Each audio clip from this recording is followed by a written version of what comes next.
This is lecture 4 from chapter 15 on the microbes, and we are now talking about the archaeans.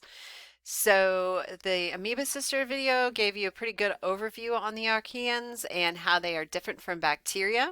There's just a few things that I wanted to point out about this group that they didn't have in that video. One is that archaeans are actually found almost everywhere that bacteria are. They are well known for being extremophiles, found in all those odd locations like, the salt lakes and the hot springs and so forth. But you actually carry an archaean around in your gut. And I've got it actually right here. I know, more stuffed animals. But this is the one that you've got in your gut. This is M. smithii. It's actually got a big long name for the M part. You can see it looks very similar to some of the other bacteria, but this guy is a little different. The big thing for M. smithii is that it is actually the one that this slide's talking about. This one's found in your intestines, and it has the ability to break down a complex carbohydrate bond that's found in beans that we can't break down and that other bacteria can't break down. And so we can break this with this M. smithii, this archaean, but the downside is it produces gas, and actually part of its scientific name includes the word methane. So that is the downside of eating beans, is that we can extract energy thanks to this archaean. However, the side effect is it does produce that gas because of this not this bacteria. I'm still not used to calling it an archaean. This is actually still a new group for me from when I learned this as a student. So the other thing is that much of archaean diversity hasn't been discovered yet. They did mention in the video that archaeans do not like to be cultured in the lab, so this is a big problem. We have a hard time being able to observe these and figure out, the different groups. We are able to do some of it using genetic analysis. But the bigger problem is that these are found in everyday places, but a lot of them are found in those extreme environments. And so that makes it a little more difficult for us to get a hold of them. The other thing they mentioned in the video, the Amoeba Sisters video, is some of these are really interesting and they can be really useful. So one is this Thermus aquaticus. I mentioned this in an earlier video of mine. This is the one that lives in hot springs like Yellowstone. And this one, Thermus aquaticus, the name implies thermal, like heat, and it lives in water. This one has been important in bioengineering, the stuff we talked about several chapters back. This archaean, since it lives in really, really hot water, that means its enzymes work at really, really high temperatures. And so we've actually been able to extract and make its enzymes to use in what we call PCR, basically photocopying DNA. Because part of the process of doing that PCR, that photocopying, is that we have to raise the temperature high to pull the DNA apart. And we were having to add more enzymes when the temperature came back down. This guy, because he works at high temperatures, the enzymes don't denature or get pulled apart, so we can use the enzymes from this archaean because they write in the same language we do. We can use their enzymes in order to do those kinds of processes and speed up those processes quite a bit. The other one is related to what they talked about in the video, and that is for helping clean stuff up. There are actually quite a few archaeans that we're finding out that have the potential to eat things, basically eat our trash in a way. So there are archaeans that can eat these hydrocarbons. In other words, things like crude oil. So when we have an oil spill, they can break down those hydrocarbons. Some of those were tested out in the Deepwater Horizon spill. The other big one is there is Archean that's been used to help clean out mineral deposits from pipes and power plants, because that's a big issue. They've had to use fairly harsh chemicals in order to do that, which can damage the pipes. Now, these guys, you let them loose, they munch down on the minerals and don't actually harm the pipes at all. So there's huge potential for them to do that bioremediation, basically using biology to help clean up our mess. So Archaeans have a huge potential for us going in the future.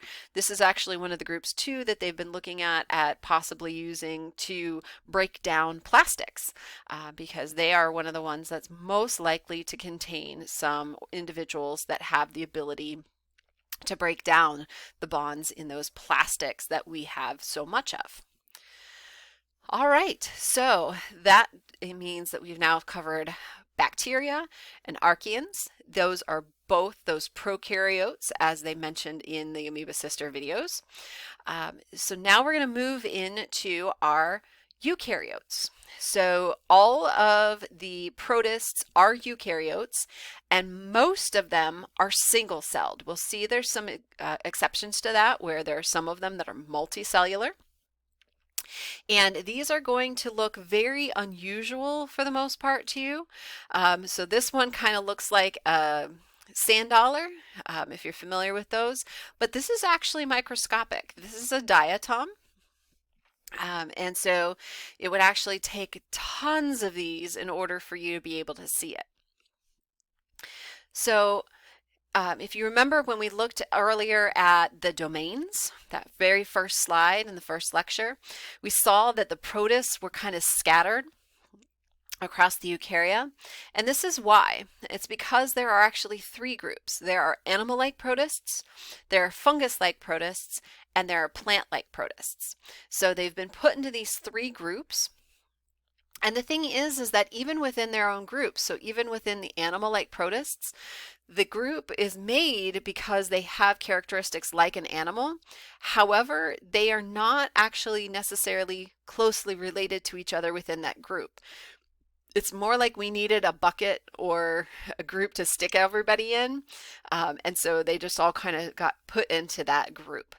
And so that's the thing with the protists, is they're kind of like, well, we didn't know where else to put them, so we'll just put them over here in the protists for right now.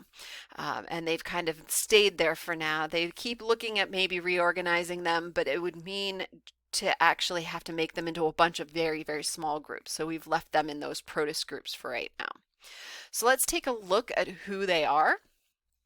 So these are the big ones. These are just some examples of pictures of these guys. They actually have a wide variety of forms, kind of like if you think about, we had a wide variety of sizes and so forth for these microbes. Protists, because they vary between the different groups, we've got things like this animal-like protist here, this Trichomonas, that is a single cell with tails. We'll see pretty much, yeah, all of the animal-like protists. I can't think of any animal-like protist that's multicellular. They're all going to be single cells. We've got fungus-like protists. They are all slime molds of one type or another, and they are basically one giant cell. So this is one big cell. And then we've got plant-like protists, which go from single cells like that diatom that was on the starting slide for this section, all the way up to these big structures. This is a multicellular structure, and this is kelp, or you might know it as giant seaweed. So we've got tons of different varieties of forms in this group. So we're going to go group by group. We're going to start with the animal-like protists. So the animal-like protists are animal-like for two reasons. One, they can move. So they have some ability to propel themselves, or they have the ability to move stuff around them. So they usually do this either moving the entire cell like an amoeba. I've got a video of this here in a little bit. or using something like cilia. We saw these in a video earlier in the semester, or flagella. They're going to use something to move themselves, to, wiggle around, or they're going to use those cilia to move water past them or into their mouths, so that they can collect food.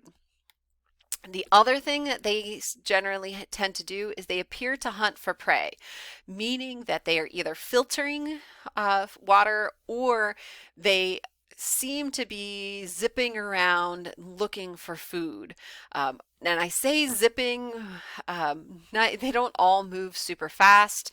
So for example, this guy here, the amoeba, he kind of oozes around looking for food, but it works for them because they don't have to spend a lot of energy to do that. So we've got different guys. We've got this amoeba. We've got paramecia. So these are paramecia. They always, to me, look like jelly beans with fur. So you can kind of see they're fuzzy around the outside. These are pretty fast. If you Google paramecia, you can see that they move around quite quickly. These guys, amoeba, they actually work via phagocytosis. And so here is phagocytosis.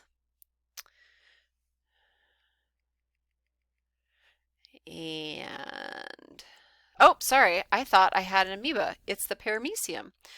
So I'm going to actually zip forward. So you can see the little cilia moving around on the edge of these guys. And here you can see these little bubbles. The little bubbles are what they've been eating. So they're little vacuoles, little packages. So let's bump it up a little bit. We can see. So you can see this groove. That's what's called their oral groove. And their oral groove ends right here. It's got little cilia to push food into it.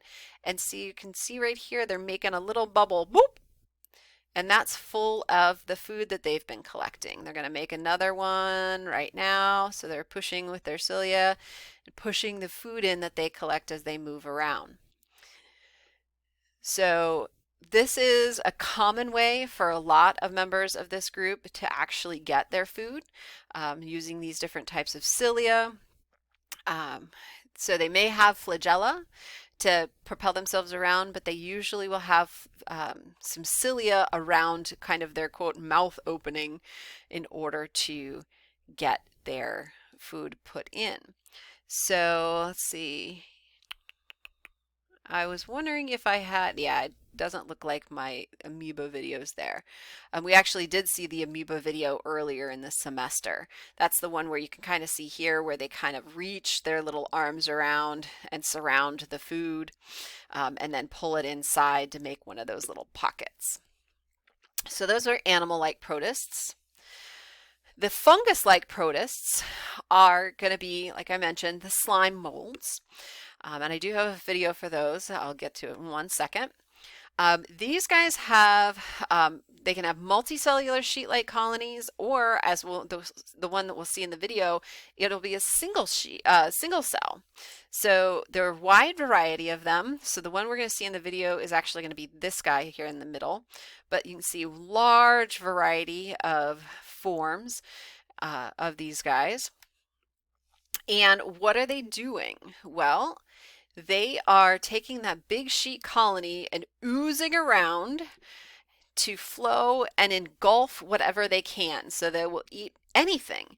They will eat bacteria, they'll eat fungi, they'll eat any sort of organic material. So if they come across some poop, some feces, they'll eat that too. So how does this work? Well, let's pop this little video open.